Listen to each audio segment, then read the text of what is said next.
Hello folks, and welcome to another edition of the Dr. Mark Foster Show.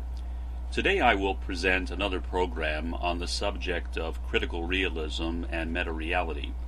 Those are two philosophies that are related, which were developed by the British philosopher Roy Bhaskar.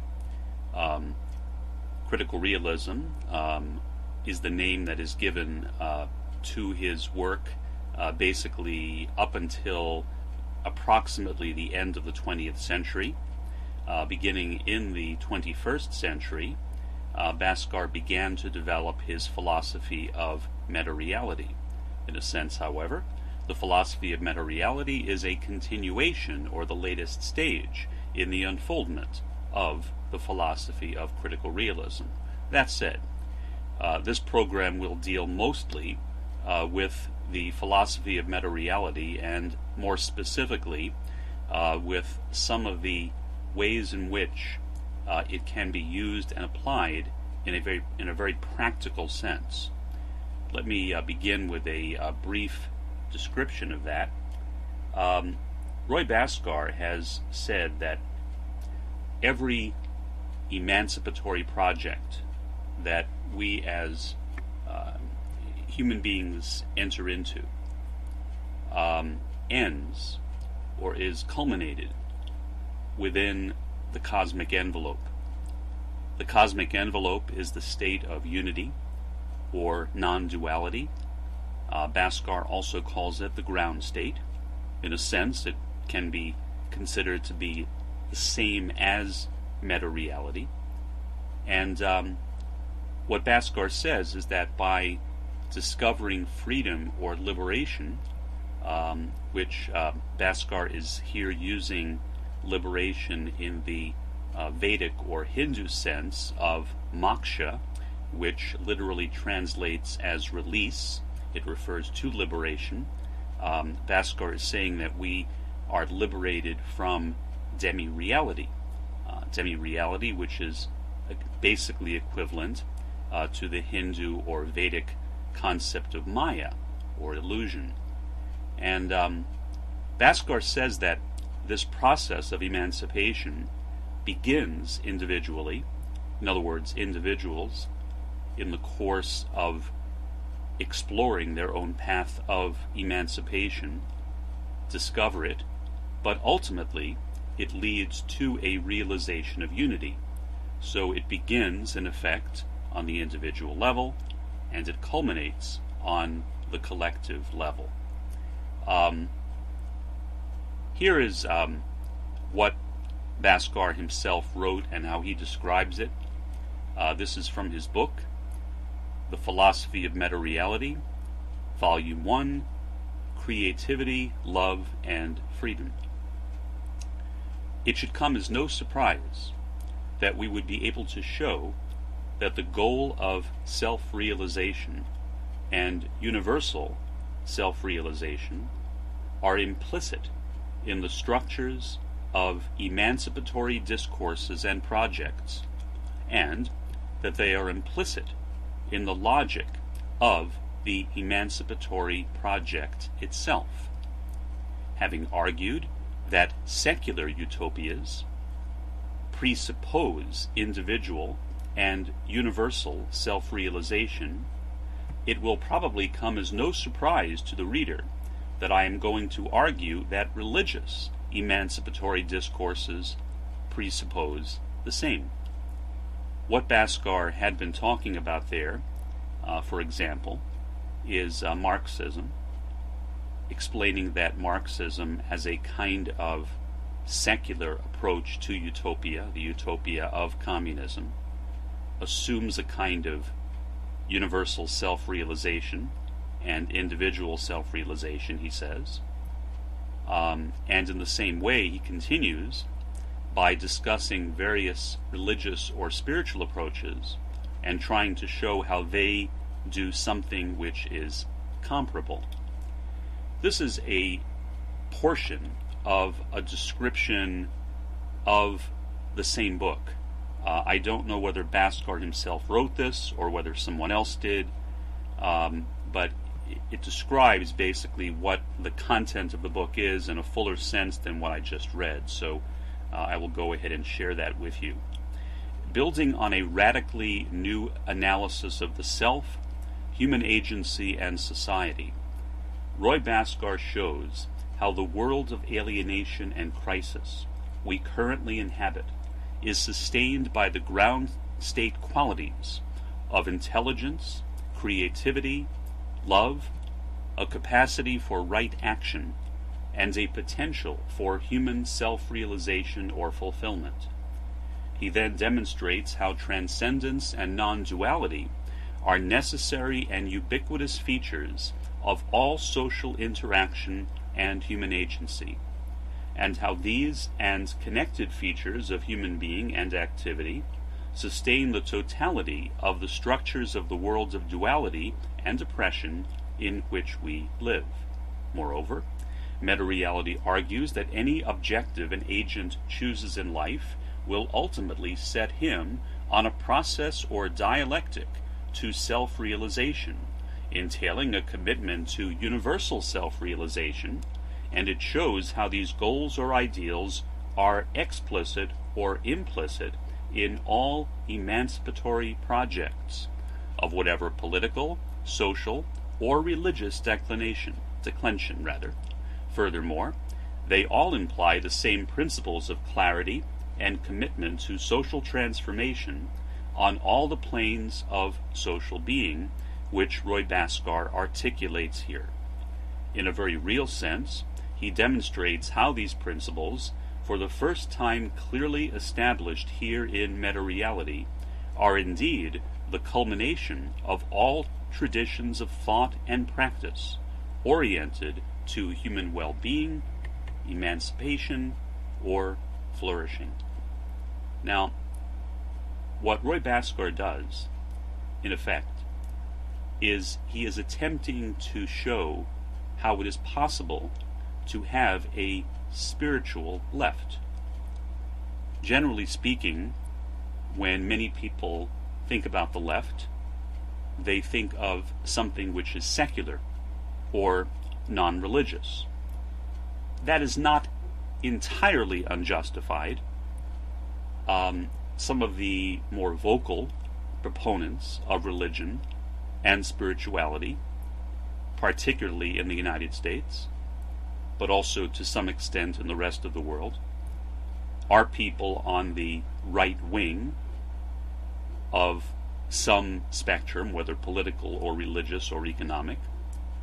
They do tend to advocate for a lot of very traditional conservative types of values. People who generally identify more with the left are less inclined to do so, perhaps more inclined to be religious skeptics, but those are not certainly hard and fast rules. There are many people who are on the right who are atheists. I personally know some people who are very, very right-wing in political and economic terms, and yet they are atheists. And as well, there are people who are very spiritual, who have a very devout and dedicated approach to spirituality, whose approach is very left-wing. So Basscar is trying to emphasize that, and in effect what I think he is doing is he is rescuing spirituality and the quest for emancipation from the right. The right has often claimed that for its own. In other words, that if you want to have a spiritual life, well, that means that you need to be on the right, and Basscar is objecting to that.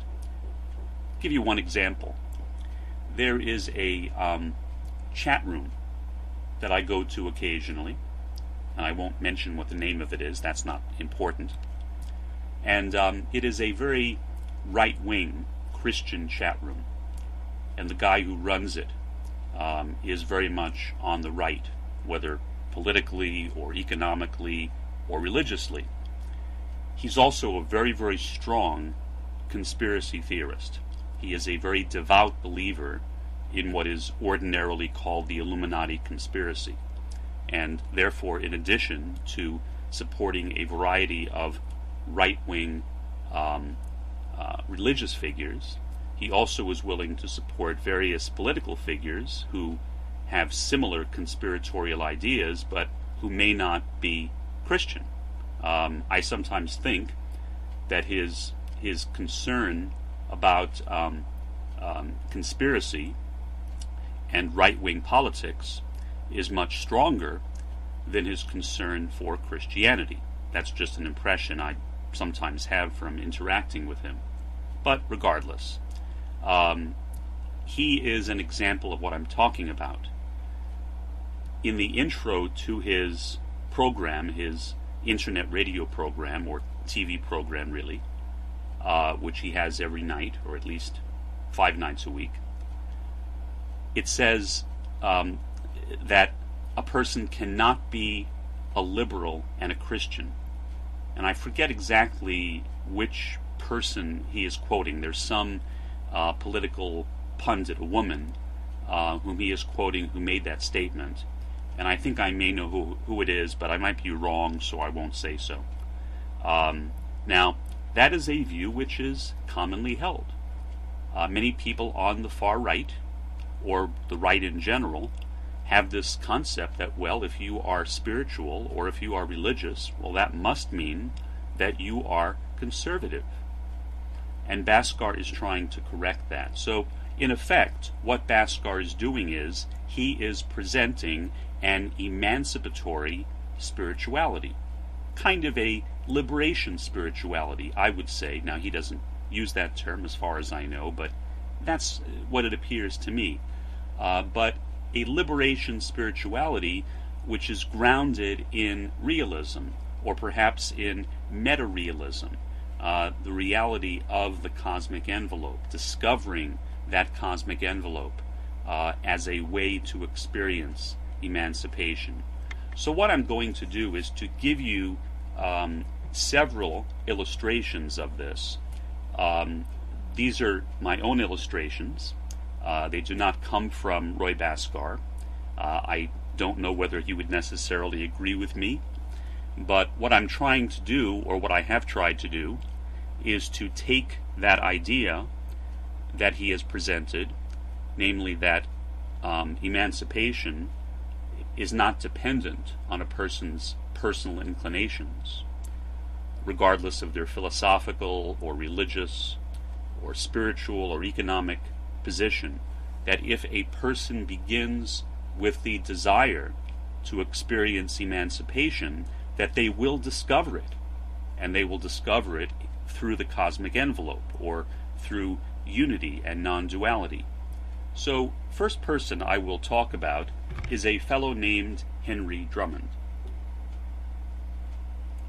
Drummond was a Scottish evangelist. He lived from 1851 to 1897. And this is from his book, Natural Law in the Spiritual World, published back in 1890. So it's an old book. The perfection of unity is attained where there is an infinite variety of phenomena, infinite complexity of relation, but great simplicity of law. Science will be complete when all known phenomena can be arranged in one vast circle, in which a few well-known laws shall form the radii. These radii at once separating and uniting, separating into particular groups, yet uniting all to a common center. To show that the radii for some of the most common phenomena of the spiritual world are already drawn within that circle by science is the main object of the papers which follow. First, we find at the bottom of everything the mineral or inorganic kingdom. It is thus absolutely essential to the kingdom above it, and more minutely, the detailed structure and ordering of the whole fabric are investigated, it becomes increasingly apparent that the inorganic kingdom is the preparation for and the prophecy of the organic. Second, we come to the world next in order, the world containing plant, animal, and man, the organic kingdom. Its main characteristics are, first, that so far as the sphere above it is concerned, it is dead, and second, although dead, it supplies in turn the basis of life to the kingdom next in order. And the more minutely the detailed structure and ordering of the whole fabric are investigated, it is obvious in turn that the organic kingdom is the preparation for and the prophecy of the spiritual. Third and highest, we reach the spiritual kingdom, or the kingdom of heaven. The third kingdom is ushered in by the appearance among these once-born organisms, the forms of life which have been born again, twice-born organisms. It appears to me that what Drummond has done is he has combined the basics of Aristotle's ontology, namely talking about these different kingdoms of existence, with the concept of the kingdom of heaven, which is referred to in the New Testament.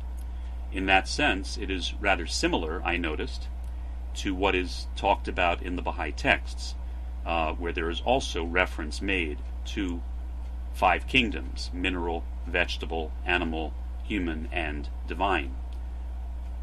So I found that kind of fascinating that Drummond came up with that, and also that Drummond was alive at the same time as was Baha'u'llah. Carl Jung. He was the originator of something called analytical psychology. For a time, he was associated with Sigmund Freud, the founder of psychoanalysis. If you are familiar with the life of Sigmund Freud, you know that he was, what the right word is, a bit of a fanatic. Certainly he had a very particular way of looking at things, was not particularly tolerant of people who disagreed with him. A lot of people who at one time or another were associated with Freud, if they, even on a relatively slight thing, disagreed with Freud or published something that contradicted something that Freud had written, Freud basically disowned them. Well, that happened to many people, including Carl Jung. Where Carl Jung had it better, in a way, was that he was already an established psychologist before he connected with Freud. So even after Freud, in effect, disowned him, he still had an established basis on which to continue. Now, this is what Jung says. Jung basically, in this statement, talks about how he was emancipated from the exclusively personal Freudian unconscious through an idealistic collective unconscious of archetypes. This is from a book called The Concept of the Collective Unconscious by Carl Jung. Whereas the personal unconscious consists for the most part of complexes, the content of the collective unconscious is made up essentially of archetypes. The concept of the archetype, which is an indispensable correlate of the idea of the collective unconscious, indicates the existence of definite forms in the psyche which seem to be present always and everywhere. Mythological research calls them motifs. In the psychology of primitives, they correspond to the concept of representations of collectives, and in the field of comparative religion, they have been defined as categories of the imagination, or sometimes they are called elementary and primordial thoughts. From these references, it should be clear enough that my idea of the archetype, literally a pre-existent form, does not stand alone, but it is something that is recognized and named in other fields of knowledge. My thesis, then, is as follows. In addition to our immediate consciousness, which is of a thoroughly personal nature, and of which we believe to be the only empirical psyche, even if we tack on the personal unconscious as an appendix, there exists a second psychic system of a collective, universal, and impersonal nature, which is identical in all individuals. This collective unconscious does not develop individually, but it is inherited. It consists of pre-existent forms, the archetypes, which can only become conscious secondarily and which give definite form to certain psychic contents. Okay. Here is another quotation from Jung. This is from the book, The Archetypes and the Collective Unconscious. For Freud, the unconscious is of an exclusively personal nature. A more or less superficial layer of the unconscious is undoubtedly personal. I call it the personal unconscious. But this personal unconscious rests upon a deeper level, which does not derive from personal experience and is not a personal acquisition, but is inborn. This deeper level I call the collective unconscious.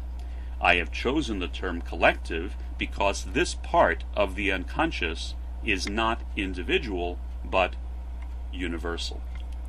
Okay, so, in effect, looking at it from a Freudian perspective, Jung went from that very individualistic Freudian concept of the unconscious, which is based in various complexes, like, for example, the Oedipus complex and the Electra complex, which is rooted in all different kinds of negativity, things like violence and eros or sex, and he went beyond that, or transcended that, to a kind of higher level of consciousness, namely the collective consciousness.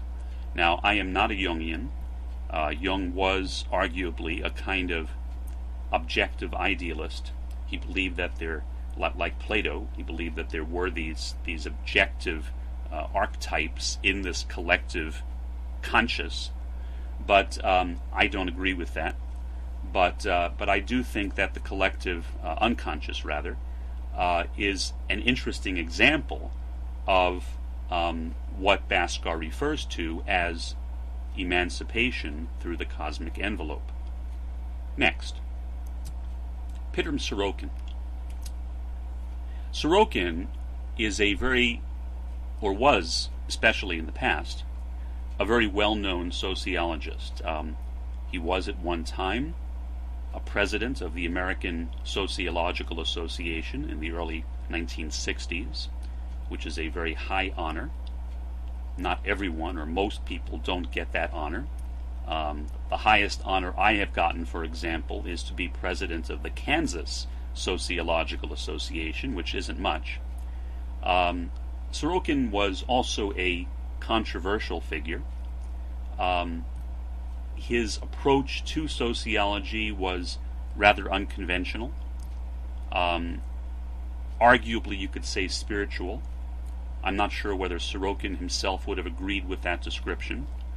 Although, in the 1950s especially, Sorokin began to hold conferences in which he would gather various people together, including a lot of gurus. So, in a sense, perhaps Sorokin could be argued as a predecessor, one of many predecessors, to what became in the 1970s known as the New Age movement. Here is an example of what Sorokin's approach was. This is from the book Long Journey, an autobiography of Sorokin. To guide myself through the chaos of the sensate world, I completed my building of integralism, an integral system of science, religion, philosophy, sociology, psychology, economics, and the fine arts. In my mentality and conduct, this worldview replaced the tattered remnants of the obsolescent, sensate, in effect materialistic, philosophy, unifying into one harmonious whole the universal and perennial values inherent in sensate as well as ideational worldviews, and being free of the false values of each, the integral standpoint has served me more adequately than any other viewpoint. Integralism has wisely guided my conduct amidst the bloody debris of the crumbling sensate civilization. Again, he wrote, this is from a book called On the Practice of Sociology, "The historical moment has struck for building a new science or a new art of amitology, the science and art of cultivation of amity, unselfish love, and mutual help in inter-individual and intergroup relationships. A mature amitology is now the paramount need of humanity. Its development tangibly determines the creative future of Homo sapiens. Such a science is the antidote to the Machiavellian prince. Machiavellian guidebooks for extermination and domination need to be replaced by guidebooks of mutual service and free cooperation. As one of the first steps in this direction, a recent establishment in 1949 of the Harvard Research Center of Creative Altruism can be mentioned." Next, I will talk about a Baha'i, a fellow by the name of Guy Murchie. I actually had the pleasure of meeting Guy Murchie at the Greenacre Baha'i School, which is located in Elliott, Maine, right on the Piscataqua River, overlooking Portsmouth, New Hampshire on the other side. And I'm an autistic, in case you don't know that. And as an autistic, especially when I was younger, I often did not have much of a sense of how to know when I had outdone my welcome, so to speak. So I saw Guy Murchie. He was a really big guy. I don't mean fat, I mean big. Really tall and very strong individual. Muscular guy. Old, but very strong and muscular. And I walked up to him and talked to him, and he was very friendly. So I assumed that he simply wanted to hang out with me.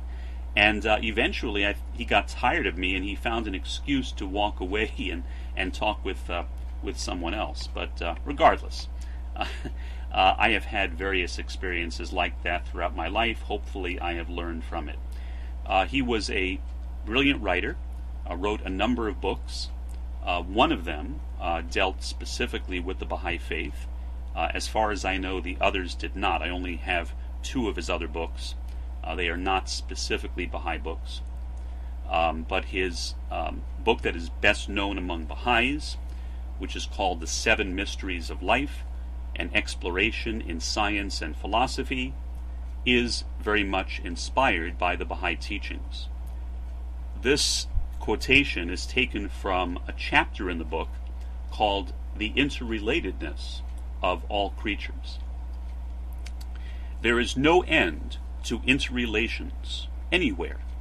Thus do abstract threads weave the living tapestry of earth, our familiar world, in which lapines love volcanoes, where a rock may give a brook its song, a world where surgeons have recently learned to transplant organs from one body to another, thus literally binding closer the brotherhood of man, and in some cases the cousinhood of animal and man.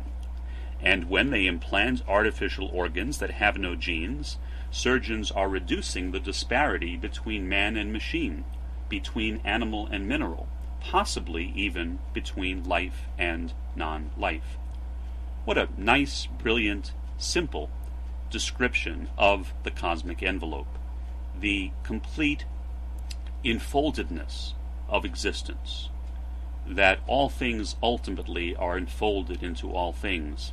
Just a brief note here on creationism, which is a thought that always occurs to me when I read Murchie's ideas. The whole idea of creationism, that there is a special creation of man, that we are somehow special in the sense that maybe other things evolved, perhaps, but we did not. We were created separately and specially. To me, that's just complete nonsense. To say that we were always a separate species, or in other words, a separate essence, a separate unity, is not the same thing as saying that we were created separately. As I see it, everything is enfolded in everything else. There is this one great cosmic envelope which includes us all. We are a part of animals, of vegetables, of minerals, and in turn they are also a part of us. There is no real separation.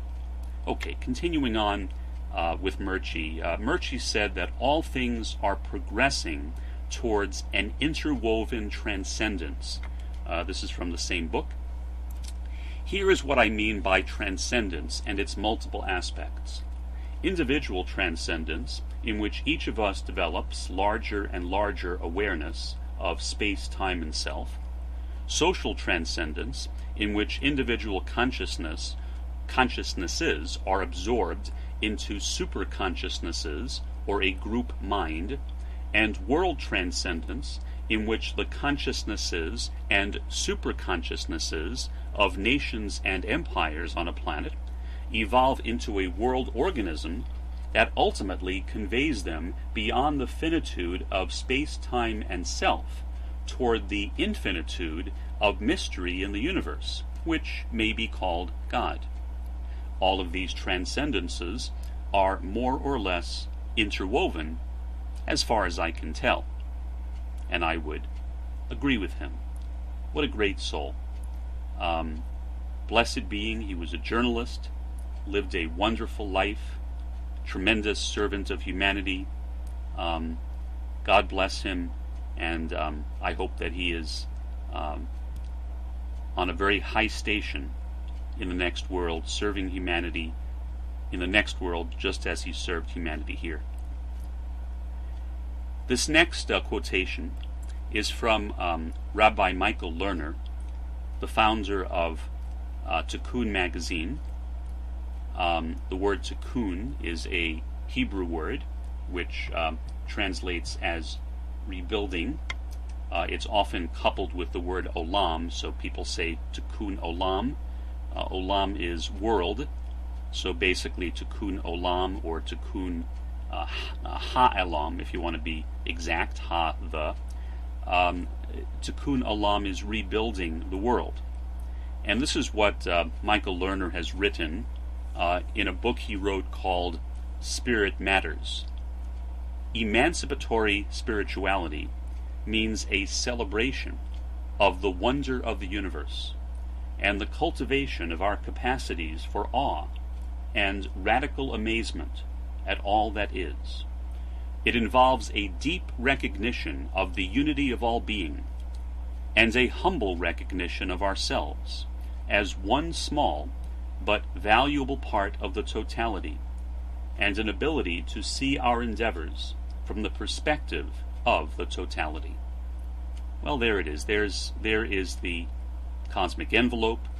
There is Emancipation.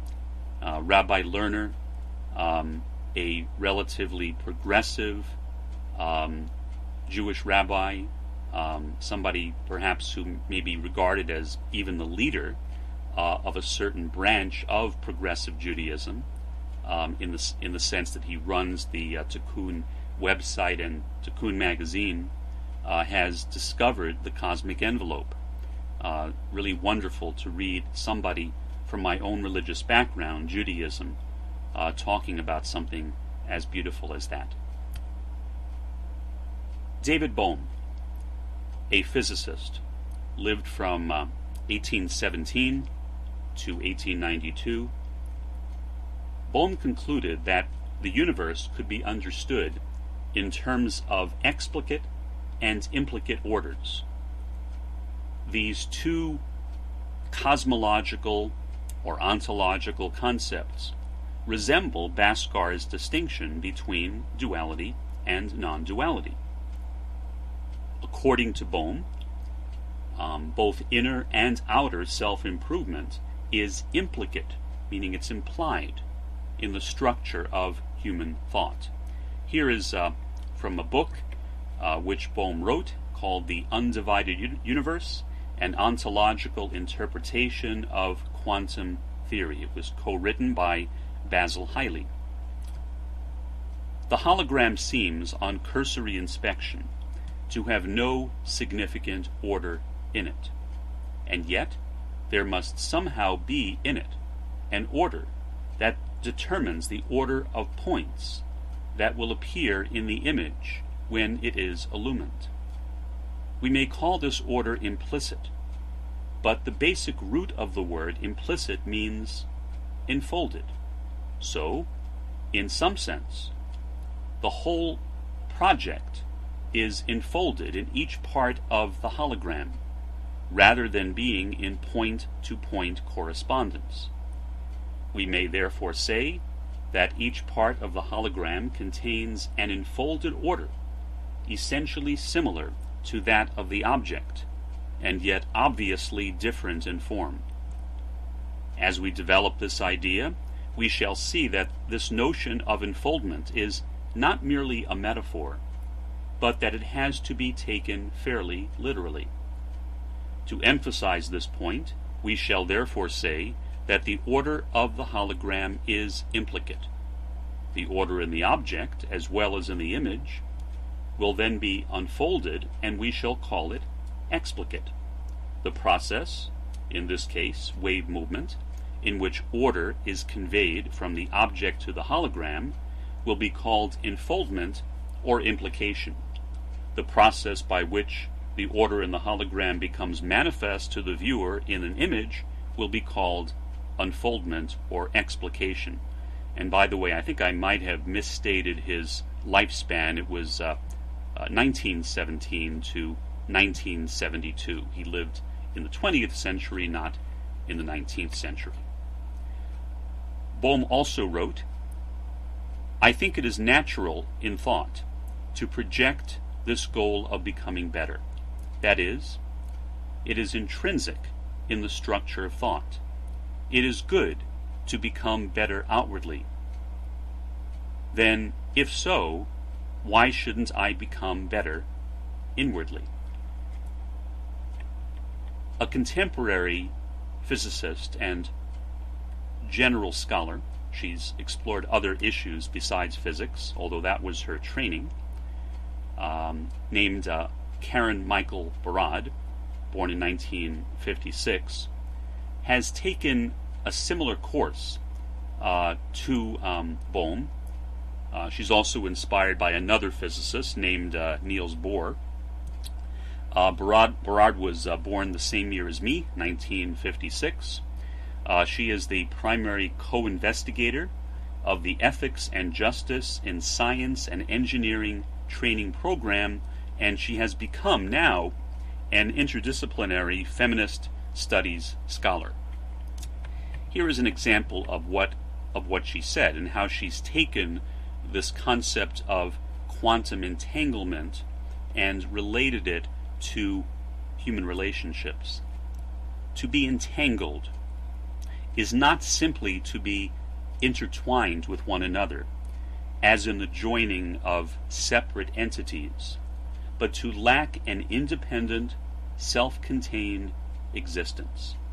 Existence is not an individual affair. Individuals do not pre-exist their interactions.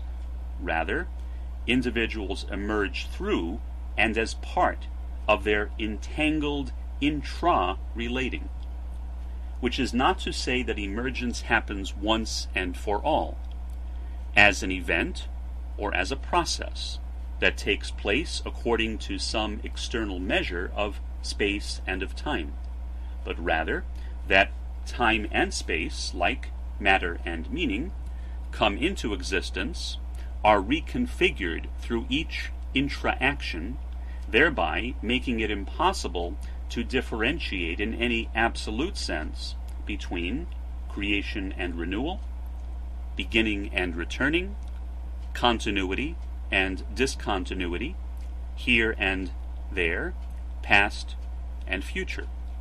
Memory does not reside in the folds of individual brains. Rather, memory is the enfoldings of space, time, matter, written into the universe, or better, the enfolded articulations of the universe in its mattering. Very interesting approach. Berard calls her approach a gential realism. It is different from Basscar's critical realism and philosophy of meta-reality. She makes a number of assumptions which are quite distinct from Bascar's assumptions, but in spite of that, in spite of the fact that she's coming from a somewhat different place, I think she too has discovered the cosmic envelope. Okay. Another individual, and I apologize if I do not pronounce this fellow's name correctly. I don't know Vietnamese. His name is Vietnamese. I believe it's something like Thick Hot Han, but that may not be right. I suspect that's close. Thick Hot Han was born in 1926. He is one of the pioneers of the emancipatory and socially activist movement called Engaged Buddhism. He's also the person who coined that name. I'll read you a couple of things that, actually one thing that he wrote on Engaged Buddhism, and then something that someone else wrote about him.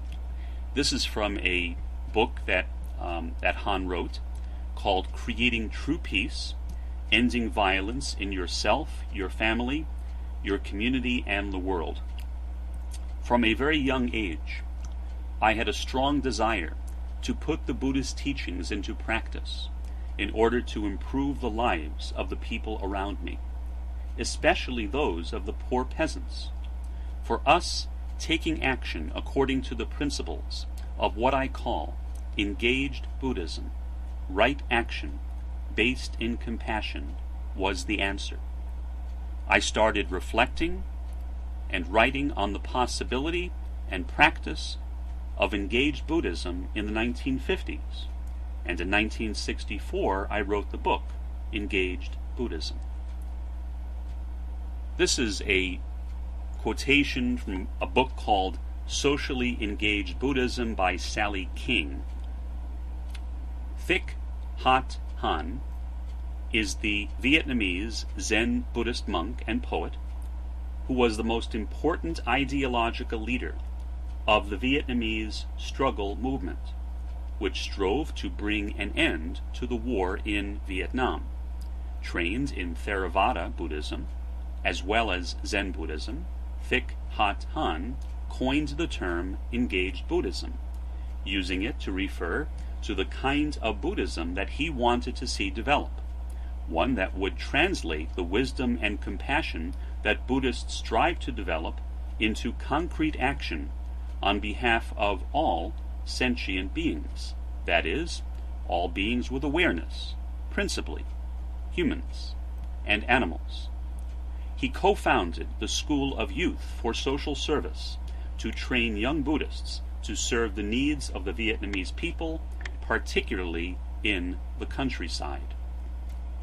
Very interesting approach. I think Han's discovery of the cosmic envelope, incorporating this idea into Buddhism, brings him in many respects very close to the philosophy of meta-reality.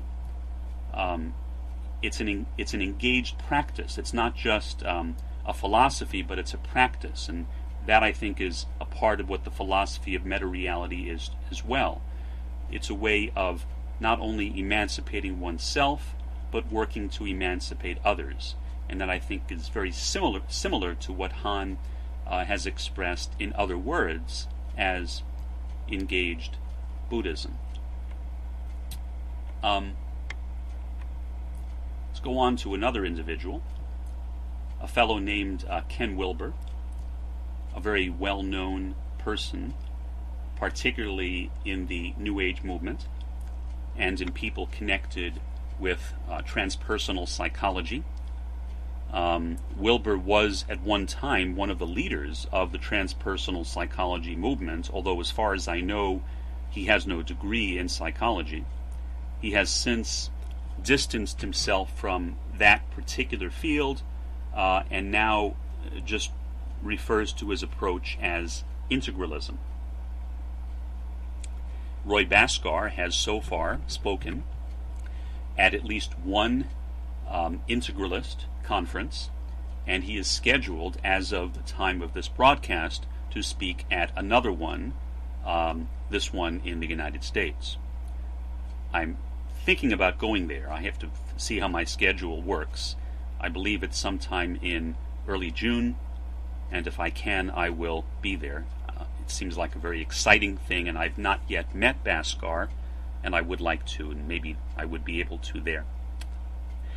This is a quotation from Bascar's own work, and where he discusses and defines what he means by integralism, and he discusses it by talking about cosmology.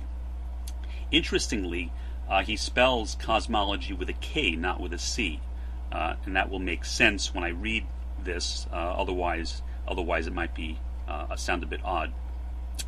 I think what we want to do is cosmology with a K, not cosmology with a C, precisely because the cosmos with a K is composed of holons, and holons exist holarchically. You can't escape these nested orders.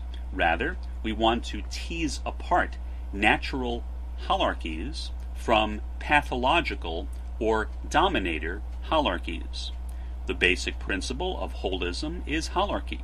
The higher or deeper dimension provides a principle or a glue or a pattern that unites and links otherwise separate and conflicting and isolated parts into a coherent unity. That is from Wilber's book, A Brief History of Everything. Now, Wilber did not coin the terms holarchy and holon. He adopted those terms from journalist and author Arthur Koestler.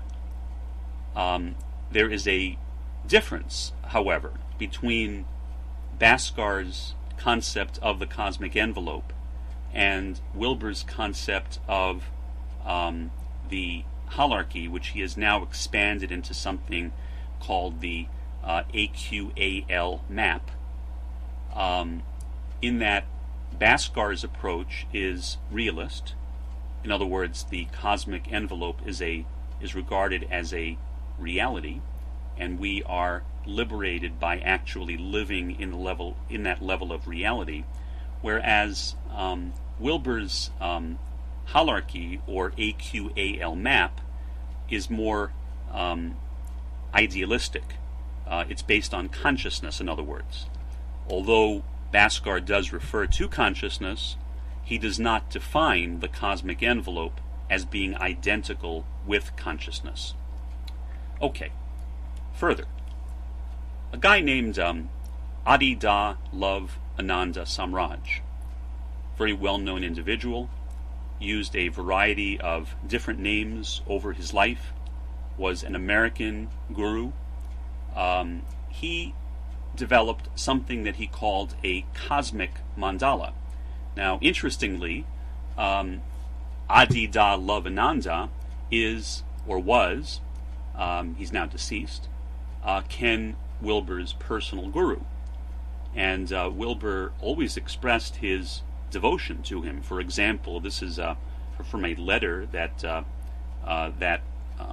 Wilber himself wrote to him.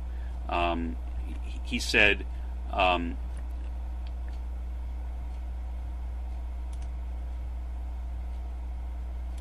okay, these are his exact words. I affirm my own love and devotion to the living Satguru. He's referring to Adida Love Ananda Sam Raj. And I hope my work will continue to bring students to the way of the heart. The way of the heart is the name that is given for Adida Love Ananda's approach. Now, here is something that Adida Love Ananda wrote, where he describes this cosmic mandala. He said, each of the levels of the cosmic mandala represents a quality of energy or light. In each of the rings or portions of the cosmic mandala that move out from the central bright whiteness, there are an infinite number of possible worlds and kinds of embodiment. In this gross plane in which you now exist, you are on the outskirts of the cosmic mandala. Okay. Now that's one example of a person who has developed a kind of mandala approach. There are others as well. For example, a fellow named Ralph Sattler has developed something called the Dynamic Mandala. He has argued that his approach to a mandala is more inclusive than Wilber's AQAL map. And here is what he has said. This is according to Ralph Sattler in his privately published work, Wilber's AQAL map and beyond. This alternative map to Wilber's AQAL map is a dynamic mandala, or more precisely, a self-referential dynamic mandala. Self-referential means that the mandala not only refers to the cosmos, but also to itself. Therefore, the dynamic concept of the mandala does not only refer to the dynamic of the cosmos, but also to the mandala itself, which means that the mandala is also dynamic. In other words, transformation is built into the mandala. The mandala entails countless transformations of itself, each of which is a different mandala, or map of the cosmos. Thus, the mandala actually is a mandala of mandalas, a plurality of maps. It turns out that Wilber's map is one of the transformations that the mandala can undergo. This means that Wilber's map is a special case of the mandala. The mandala, however, is not a special case of Wilber's map, since it cannot be generated from Wilber's map. Therefore, the mandala is more comprehensive than Wilber's map. Well, I have no ability to evaluate his statement as to which of those two is more comprehensive. Regardless, he has also discovered, it appears to me, some version of the cosmic envelope. I may not agree with his approach. I am not a big fan, to be honest, of idealism, whether subjective idealism or objective idealism, but at least I can recognize, in spite of my skepticism regarding that approach, that some people who have used that approach have also discovered the cosmic envelope. That is also true, by the way, of Marion Lippert. Marion Lippert, who was one of the main sources of inspiration for my late spiritual mother, Elizabeth Thomas. And Marion Lippert's approach was very much of a kind of idealistic approach, a blending of objective and subjective idealism. So I have nothing against idealism. I do not raise consciousness to that high of a level myself, but I can see why other people might choose to do that. Okay.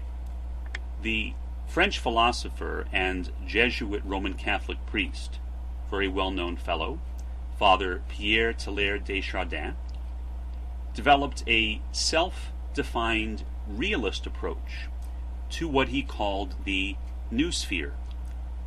The new sphere was a term he used for the world of collective human thought. His view was that this new sphere was centered on an omega point, or a center of unity.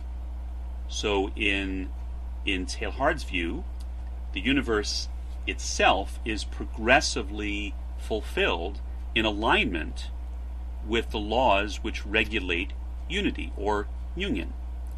Here is a quotation from his book called On Love and Happiness. In the superficial course of our existences, there is a difference between seeing, between understanding and loving, between giving and receiving, between growing and shrinking, between living and dying. But what will happen to all those contradictions once their diversity has revealed itself in Omega as an infinite variety of forms of a single universal contact? Without any sort of radical disappearance, they will tend to combine into a common sum, in which their still recognizable plurality will burst forth in ineffable riches. Not any sort of interference, but a resonance. Under Omega's influence, we said, each separate soul becomes capable of breathing itself out in a single act, into which the incalculable plurality of its perceptions and activities, its sufferings and desires, passes without confusion. Now here is how he defined what this Omega point was. God is the transcendent aspect of Omega, he wrote, and he continues. This takes us by a final ascent to the less known, to a last and supreme definition of Omega point, the center, at least one and complex, in which, bound together by the person of Christ, may be seen enclosed one within the other. One might say 3 progressively deeper centers. On the outside, the immanent or natural apex of the humano-cosmic cone. Further, in the middle, the immanent supernatural apex of the ecclesial or Christi cone. And finally, at the innermost heart, the transcendent, triune, and divine center. The complete pleroma refers to a fullness of divine powers, coming together under the mediating action of Christ Omega. Next, a Belgian philosopher, and again I may not be pronouncing his name correctly, Raoul Van Gogh, which may be wrong. He was previously identified with the Situationist International, and which is a kind of Marxist group, although not exactly. It came out of Marxism, although it isn't exactly Marxist, but it is certainly close to it.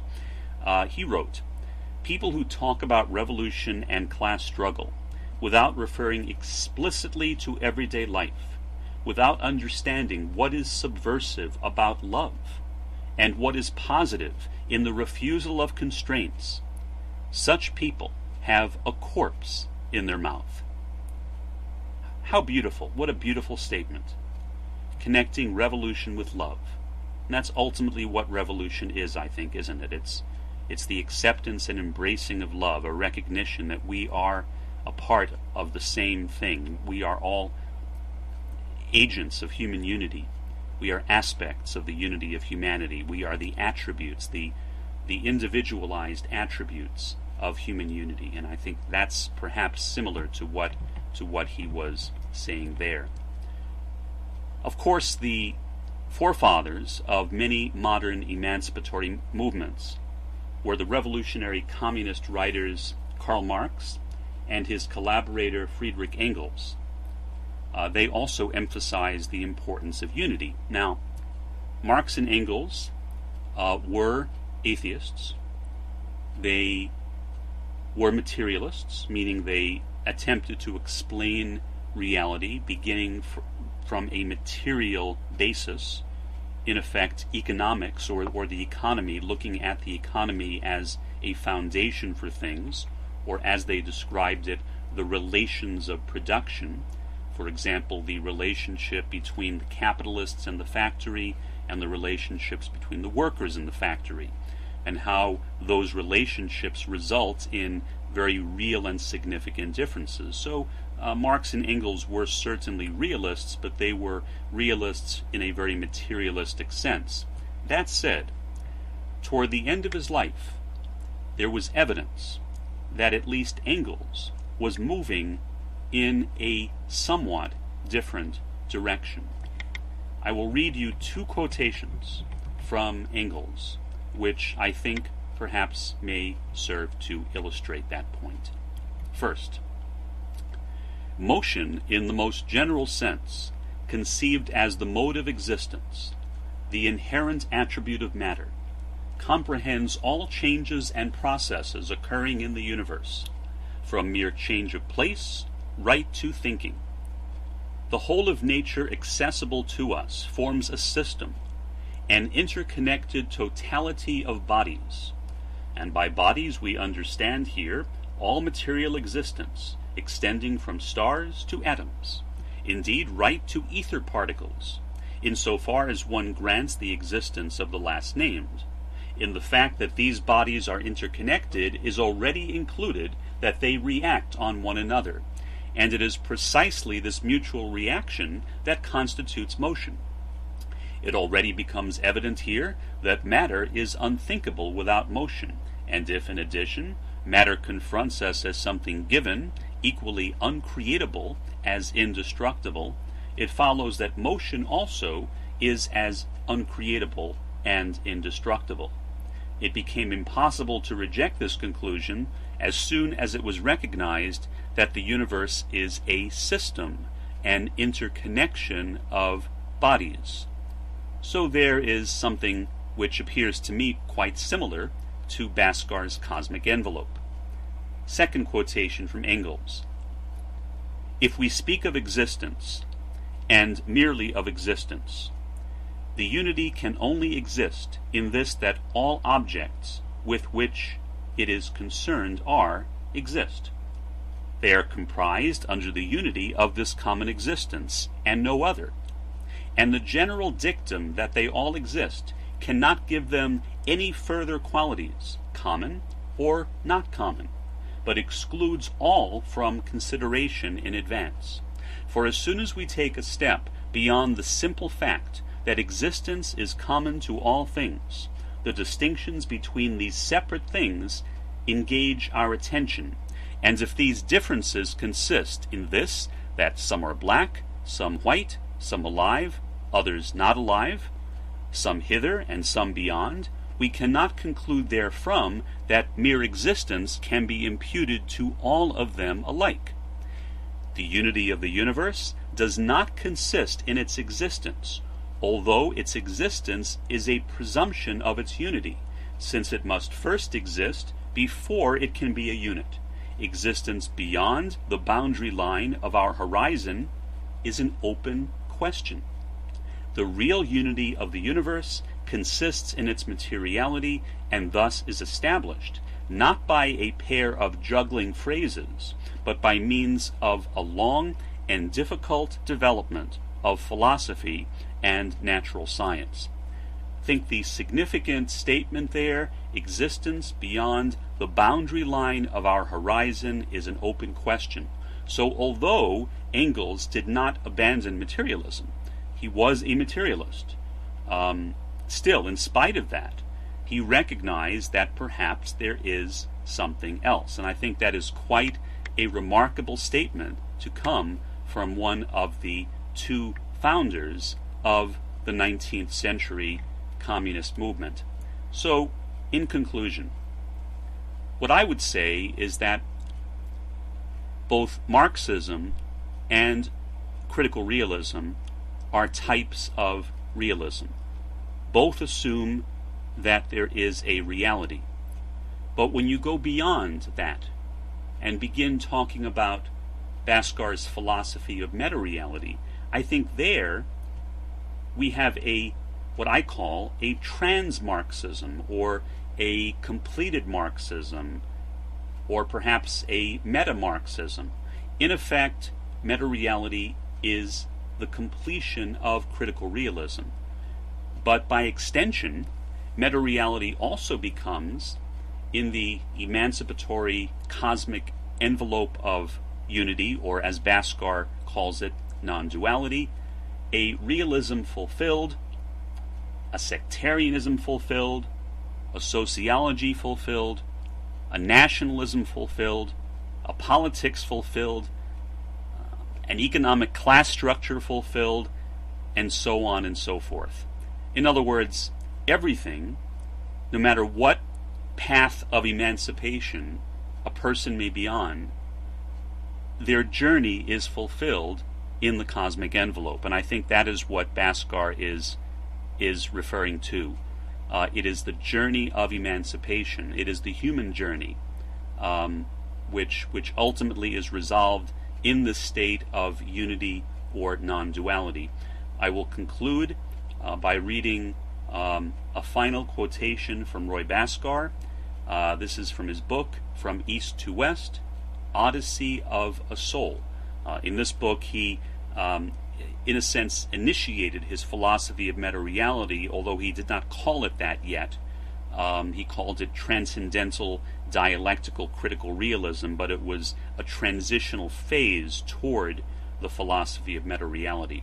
Ultimately, the dialectic of self-realization, he wrote, ushers in a dialectic of God-realization, conveying the conatus to the embodiment of heaven on earth. In such a state, concretely singularized, self-centered subjects flourish in selfless solidarity with each and all in unity existence, being and doing. Until next time, this is Dr. Mark A. Foster. Have a good one.